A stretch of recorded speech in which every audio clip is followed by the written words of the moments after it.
Open source websites that track maritime data are tracking some kind of government or U.S. military ship that entered the Taiwan Strait on Tuesday, April 22nd.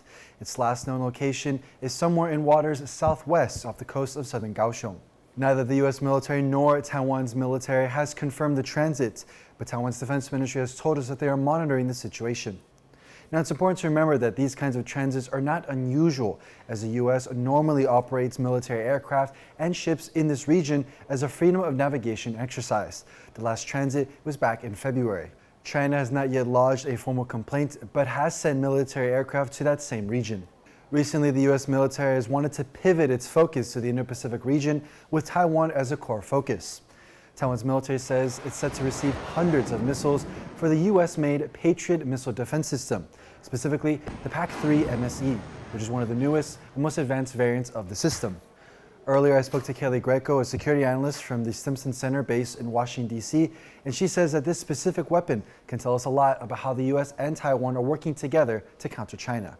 I think it's quite noticeable that the sales that we're talking about is the PAC-3 MSE and not the F-35, because the air defense systems are consistent with an asymmetric defense becoming a porcupine. The F-35 is not.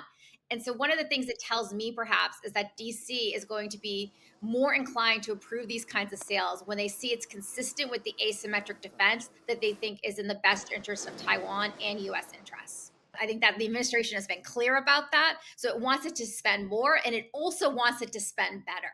So making sure that when you do spend those funds, you're spending it in a way that you're getting the maximum capability, the maximum deterrent and defense for each dollar that you're spending on that defense budget. We're only hearing that Taiwan is receiving several hundred of these missiles, and we don't have an exact amount. But if there was a conflict between China and the United States and Taiwan, is that amount enough, the several hundred? It is unbelievable how quickly you can go through these interceptors.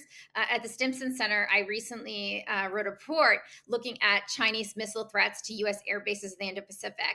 And even when we had really large numbers of interceptors, more than actually exist in the U.S. inventory, one of the things that we found is that within 36 hours, we were out of interceptors in our simulation.